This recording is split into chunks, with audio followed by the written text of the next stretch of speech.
première journée, nous avons parlé des enjeux de tous les secteurs d'activité. Pendant la deuxième journée, nous avons parlé des enjeux au niveau du secteur bancaire et financier. Et aujourd'hui, donc, nous parlons depuis ce matin déjà des enjeux dans le cas du secteur de l'assurance. Nous avons eu le plaisir d'écouter en introduction d'éminents experts qui nous ont dressé un paysage global des problématiques générales que connaissent aujourd'hui d'une part les secteurs de l'assurance à l'échelle internationale dans différentes zones du monde, mais également les organismes, puisque la volonté de notre rencontre, c'est de bien faire en sorte de parler de la problématique des organisations plutôt au cœur de leurs écosystèmes, mais également au cœur desquels nous retrouvons le facteur humain ô combien important. Lors du panel précédent, dont le sujet était partenariat stratégique et développement dans le secteur de l'assurance, naturellement, les intervenants revenaient au thème du facteur humain, de la dimension humaine, ô combien importante dans la réussite des schémas de développement des compagnies d'assurance, mais également vis-à-vis de la relation que ces dernières entretiennent. Et quand on parle de compagnies, on parle de leurs écosystèmes, on parle évidemment de tous les acteurs qui gravitent autour de leur activité dans la chaîne de valeur dite assurantielle ou d'assistance. Et donc également, les enjeux qui étaient posés étaient du point de vue de la clientèle. On parle de l'humain au service du client, on a parlé de la transformation digitale évidemment qui revient à toutes les occasions lors des sessions qui se déroulent depuis maintenant 2 jours et troisième journée étant aujourd'hui cette journée dédiée au secteur de l'assurance.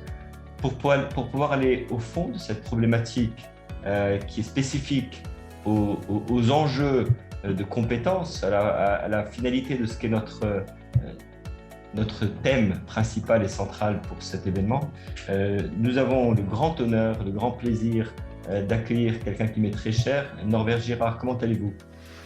Écoute, bonjour Driss, merci tout d'abord de ton invitation. Je suis très flatté, honoré de te retrouver dans ces circonstances-là. C'est toujours un grand plaisir de pouvoir échanger avec toi en privé ou en public, comme c'est le cas aujourd'hui. Merci de ton invitation. Merci beaucoup, cher Norbert. Je suis ravi que vous soyez parmi nous. Alors, quand je dis que vous n'êtes très cher, c'est parce que à chaque fois que j'ai eu l'occasion de vous inviter à venir prendre la parole dans un événement ou que même le secteur de l'assurance au Maroc vous a invité, vous êtes toujours venu, vous avez toujours répondu par l'affirmative, même lors d'échanges sur des problématiques d'études au niveau sectoriel. On a eu des échanges là-dessus où vous avez toujours répondu par l'affirmative. Et ça, c'est relativement exceptionnel, d'autant plus que les études remarquables que mène l'Observatoire de l'évolution des métiers de l'assurance en France, un observatoire constitué d'une équipe de choc, une équipe d'experts, une équipe de passionnés, je le dis parce que j'ai eu le plaisir de les rencontrer dans leur bureau.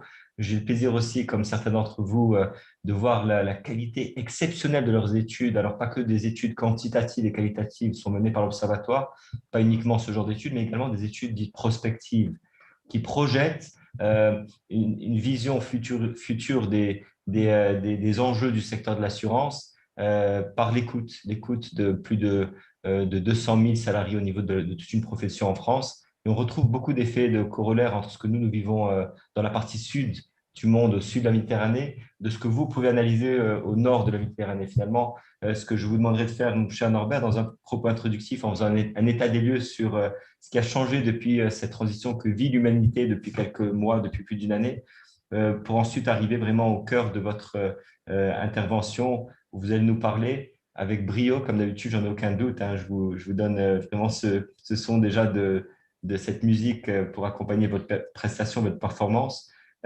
du sujet de l'assurance et de la transition digitale. La dernière fois qu'on en a parlé ensemble dans un événement ici même, dans le cadre de notre école d'assurance à Casablanca, on parlait de révolution numérique. Maintenant, vous parlez de transition digitale. Et donc, c'est quels impacts sur les organisations, les métiers et les compétences dans le cadre de cette transition digitale. Bienvenue à vous, cher Norbert. Un petit peu des lieux déjà pour commencer. Nous avons exactement entre nous encore 16 minutes avant de passer à la session suivante. Merci encore. D'accord, merci Idriss. Alors, oui, quelle pression, parce que là, après une introduction aussi élogieuse, ça me met une pression d'enfer pour réussir à répondre aux attentes générales. Effectivement, on vit une période très particulière, alors, dont le ressenti est exacerbé par le fait que, à l'échelle mondiale, nous nous trouvons tous, et c'est le cas de figure aujourd'hui, hein, confinés chez nous assez largement. mais reliés grâce aux outils technologiques pour pouvoir continuer à discuter, échanger, malgré les kilomètres qui peuvent nous séparer, et les méridiens et les décalages horaires. Ceci dit, je n'ai pas le sentiment que l'on vive, enfin qu'il y aura autour de cette crise du Covid un avant et un après. Je pense que cette crise, elle exacerbe finalement un certain nombre d'évolutions, de mutations qui étaient déjà largement engagées au niveau mondial et qui s'accélèrent du fait de cette crise. Globalement, je pense que ce que l'on vit actuellement est à peu près de la même nature que la révolution industrielle que l'on situe selon les pays pendant le 19e siècle. Là, en fait, ce n'est pas une énième, troisième ou quatrième version de cette révolution industrielle. Je crois que c'est la fin de l'ère industrielle et le début d'une nouvelle ère, d'une ère servicielle. Si on regarde déjà sur le marché français, pardon, mais c'est celui que je connais quand même le mieux, on se rend compte qu'aujourd'hui, 75% du PIB français repose sur le secteur tertiaire, qui emploie également 75% de la main-d'œuvre active. Et on voit bien donc cette tertiarisation de l'économie à tous les niveaux, même le secteur secondaire se tertiarise et évolue vers davantage de services, une manière de délivrer les produits qu'ils produisent, qu'ils créent, qu'ils fabriquent, avec des services associés. C'est vrai dans le monde de l'automobile et ailleurs. Et donc, ce qui est en train de se passer aujourd'hui avec un phénomène d'accélération, c'est justement cette révolution servicielle qui, finalement, si on la traduit en termes de conséquences sur les stratégies d'entreprise, correspond en fait à un passage d'une logique de l'offre à une logique de la demande. Pendant de nombreuses années, on a pris l'habitude de concevoir des produits, de les mettre sur le marché et puis de se dire que finalement, ils trouveraient bien preneur. Et puis, s'il y avait du mal à se trouver preneur, dans la théorie classique libérale, on nous dit que c'est que le prix n'est pas adapté et que si on ajuste par le prix, le produit trouvera bien à se vendre. On se rend compte aujourd'hui des limites de cette théorie-là qui mérite finalement de considérer peut-être sans doute et davantage, que l'offre est à la base et qu'elle tire la demande, que la demande, c'est l'inverse, excusez-moi, que la demande est à la base et qu'elle tire l'offre. Ça veut dire que pour les entreprises, si elles veulent se démarquer dans un contexte concurrentiel, et si je prends le secteur de l'assurance, là encore, qui est celui que j'observe depuis maintenant plusieurs décennies, on se rend compte que les innovations ont toujours été extrêmement restreintes dans le monde de l'assurance. Alors oui, il y a un certain nombre de garanties nouvelles, de manières de les présenter qui sont apparues, mais fondamentalement, lorsque l'on propose des garanties accidents ménagers sur des contrats habitation, c'est simplement la prise en compte de quelque chose qui était exclu dans le cadre de la garantie incendie, à savoir la combustion lente, sans flamme dévorante. Et donc, ce n'est pas véritablement une innovation, c'est simplement un élargissement du spectre de couverture assurantielle sur certains événements qui pouvaient faire l'objet de limitations ou d'exclusions. Là où je veux en venir, c'est que comme de toute manière, on n'en a jamais que pour son argent et que selon qu'on l'on paye plus ou moins, on sera plus ou moins garanti. Si on veut véritablement se démarquer lorsqu'on a une société d'assurance de ses concurrents, ce n'est pas tant sur le quoi du contrat d'assurance qu'on va pouvoir y parvenir, c'est davantage sur le comment, c'est-à-dire sur la manière dont on va délivrer la promesse initiale faite à la souscription du contrat. Et c'est le mouvement que l'on voit, alors j'y ai très modestement participé lorsque je travaillais en compagnie d'assurance au milieu des années 90, lorsque progressivement on est passé dans une logique de prestation en nature, donc en expérimentant tout d'abord le remplacement des pare-brises automobiles, et puis progressivement, surtout au début des années 2000, on a vu une offre beaucoup plus large d'accompagnement, de réparation en nature être proposée, considérant que finalement, notre métier d'assureur ne se limitait pas à envoyer de l'argent à celui qui avait eu la malchance de connaître un sinistre, mais de l'accompagner dans la résolution matérielle de son problème, de la difficulté qu'il rencontrait, pour tenter de le remettre dans la situation qui était la sienne avant le sinistre. Et donc, passer du quoi au comment, ça veut dire qu'il faut réviser complètement la structuration, l'organisation de l'entreprise pour faire en sorte que cette promesse initiale puisse trouver à s'exprimer avec plus d'efficacité au bénéfice du client ou des victimes. Excellent. Donc, si je résume ce que j'ai bien compris de ce propos introductif qui est, on ne peut plus clair, encore une fois, comme à l'accoutumée, mais surtout très structurant parce qu'il y a des sujets très stratégiques qui sont posés dans votre intervention, mais avec une dimension fortement opérationnelle. La fin de l'ère industrielle est clairement omniprésente dans la réalité des économies. Nous sommes passés maintenant à cette quatrième révolution industrielle dite ère servicielle. On parle beaucoup plus de services que d'ère digitale dans certains des propos qu'on peut entendre. Et donc, avec une transition également vers cette notion de service, même dans des activités du secteur secondaire, où là, c'est la notion d'assistance aussi qu'on va retrouver dans l'assurance. On est dans une logique assistentielle plus qu'assurantielle dans certains cas de figure de qualité de service. Et au cœur de tout ça, une logique d'inversement de rapport entre l'offre et la demande. Tout ceci évidemment exacerbé dans le bon sens évidemment, mais en tout cas augmenté par la problématique et le sujet pardon, de l'innovation. On ne peut pas ne pas parler d'innovation digitale, notamment en termes d'intelligence artificielle. J'imagine que c'est un des sujets qu'on va pouvoir aborder dans la deuxième partie de votre intervention. Et pour revenir maintenant, encore une fois, et conclure au niveau du sujet du client, là où avant on réfléchissait beaucoup plus en termes de quoi, sur quoi est-ce qu'on assure, quelle est la matière assurable, quel est le service proposé au client, on est plus maintenant dans une logique de quoi et de quoi avec une problématique Comment? comment, pardon, désolé, mais comment, donc j'ai répété, donc du quoi au comment, merci. Et le On comment, va comment faire. même tromper. Donc voilà, un partout, la balle au centre. Exact, exact, merci. Non, mais c'est parfait. De toute façon, moi, j'écoute des listes professeurs également, hein. Je sais que vous êtes intervenant dans beaucoup d'organismes en matière de formation, vous-même diplômé de l'École nationale de l'assurance, dont on ne peut que citer la grandeur et les mérites aujourd'hui, Institut du CNAM. Donc, c'est tout à mon honneur que d'être redirigé vers le comment plutôt que le quoi de par vous, cher ami. Et donc, le comment, c'est clairement une problématique qui se pose aussi, j'imagine, dans la notion de symétrie des attentes, puisqu'on a parlé de la problématique d'un point de vue client. Maintenant, penchons-nous sur le sujet du collaborateur de la compagnie d'assurance. Qu'est-ce qu'on peut en dire en termes d'enjeux, en partant peut-être d'une vue macro sur le défi des compétences d'aujourd'hui et de demain dans le secteur d'assurance? Merci, cher Norbert. Alors effectivement, je pense que la bascule, elle s'opère finalement quasiment sur tous les sujets. De la même manière que, voilà, dans mes propos liminaire, je disais que finalement, cette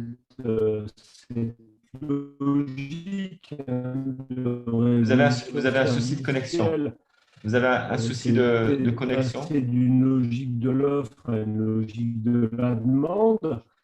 Je disais que dans les stratégies de la promesse initiale du contrat qui nous intéresse au niveau des collaborateurs, il faut également repenser à l'envers un certain nombre d'items. D'abord, l'entreprise, je pense qu'il faut, et on constate dans les entreprises du secteur que nous fréquentons quasi tous les jours, ce que l'on voit, c'est qu'on passe d'une logique d'organisation verticale à une logique beaucoup plus horizontale. Donc, l'entreprise en silo, très hiérarchique, pyramidale, est une représentation à la fois des modes de fonctionnement internes au travers de son organisation qui est en train de passer la main parce qu'elle manque finalement terriblement d'agilité et qu'elle correspond à une représentation du monde, des relations entre les personnes, du rapport au travail qui est en forte mutation. Ce désilotage des organisations avec des organigrammes beaucoup plus plats remet en question bien évidemment le rôle et la place des managers. Et c'est un phénomène en cascade pour en arriver in fine sur le collaborateur. Donc les managers eux-mêmes qui tiraient souvent leur légitimité institutionnelle, c'est-à-dire leur galon de manager, par le fait qu'ils étaient ceux qui connaissaient, qui maîtrisaient le mieux la technique des équipes qu'ils encadraient, aujourd'hui a moins d'importance parce que le rôle du manager est davantage de fournir à ses collaborateurs les moyens nécessaires à l'accomplissement de leurs objectifs qui ont été négociés ensemble. Et pour y parvenir, le rôle du manager, il est là. Il est dans une position de servant manager ou servant leadership pour les aider à réaliser finalement on dirait dans leur œuvre, hein, leur activité et la finalité de leur métier. Alors, ça ne va pas sans poser un certain nombre d'interrogations pour les managers parce que c'est leur identité professionnelle qui est requestionnée. Hein. C'était manager, je ne dirais pas de droit divin, mais de droit technique, hein, par la maîtrise de la technique, ce qui est hérité de la logique du compagnonnage depuis le Moyen-Âge. Hein. Ça n'a pas évolué. Et là, ce qu'on leur demande, c'est de dire non, laissez vos collaborateurs œuvrer, définissez pour eux, parce que l'autonomie n'est pas une compétence, hein, mais un cadre d'exercer leurs compétences dans ce cadre-là pour répondre à la finalité, pour atteindre les objectifs que vous êtes définis ensemble. Ça veut dire pour le collaborateur aussi, et c'est là où je souhaitais y venir, que le collaborateur, il est beaucoup plus dans un mode de fonctionnement il est moins seul déjà, il travaille davantage en coopération avec d'autres, ce qui n'était pas le cas précédemment. On lui demande davantage de prendre un certain nombre d'initiatives, d'aller au bout finalement de cette autonomie, hein, de ce cadre d'autonomie qui lui a été donné, en ne confondant pas autonomie et liberté. Et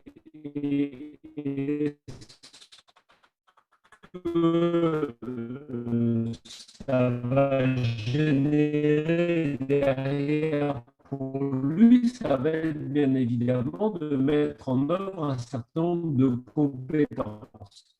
Alors, sur le plan des compétences, algorithmes qui serviront effectivement à travailler sur des grosses bases de données, du big data, ou qui vont intervenir dans des métiers, traffic manager, web designer, etc. Bon, sur des métiers très pointus, qui existent bien évidemment, mais qui restent marginales. Globalement, on voit peu de métiers nouveaux, plutôt une hybridation des métiers. Certaines activités disparaissent, d'autres apparaissent, et finalement, les collaborateurs se repositionnent là où ils ont une vraie valeur ajoutée à apporter. Et cette vraie valeur ajoutée, elle n'est pas dans le calcul, elle n'est pas dans la reproduction à l'identique de quelque chose qui a déjà été fait avant, comme c'est la force de l'intelligence artificielle. Je parlerai plutôt d'intelligence augmentée d'ailleurs. La machine n'est pas intelligente. Elle vient augmenter l'intelligence de l'humain, hein, qui l'utilise, qui s'en sert pour remplir ses objectifs. De lui, beaucoup plus de compétences techniques, mais dans un contexte d'exercice, là encore, on passe au comment, du quoi au comment, avec un certain nombre de compétences, on parle de soft skills, voilà, en mauvais franglais, de compétences relationnelles, comportementales, situationnelles, pédagogiques.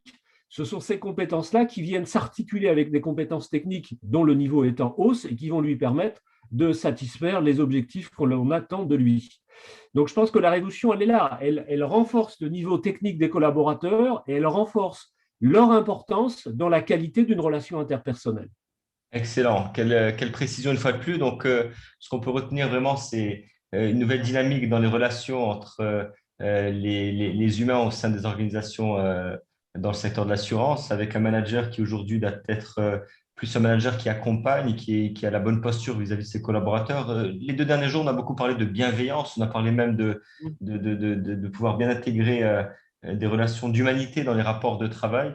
Il va évidemment tout ceci dans un contexte de changement de la dynamique organisationnelle en termes de travail. Le télétravail est une réalité qui a certainement beaucoup à voir dans les changements des rapports de travail également. Un manager plus expert sur les sujets techniques, certes, mais plus armé de soft skills. Et puis un collaborateur plus autonome, mais pas forcément pour autant en dehors d'un cadre de travail structuré. Et à son service, l'intelligence artificielle comme moyen.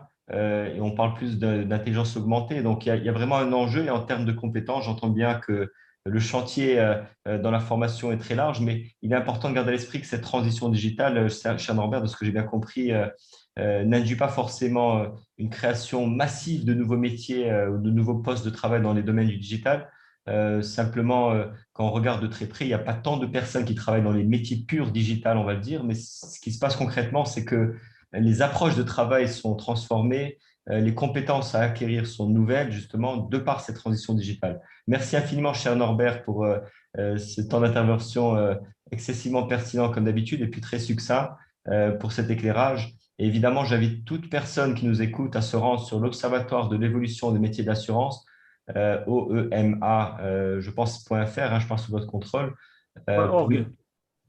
.org. Merci beaucoup. En tout cas, un grand merci. Nous allons passer maintenant à la session suivante. Et je vous remercie, cher Norbert, encore une fois, et on mettra en évidence l'accès à l'Observatoire pour nos chers auditeurs.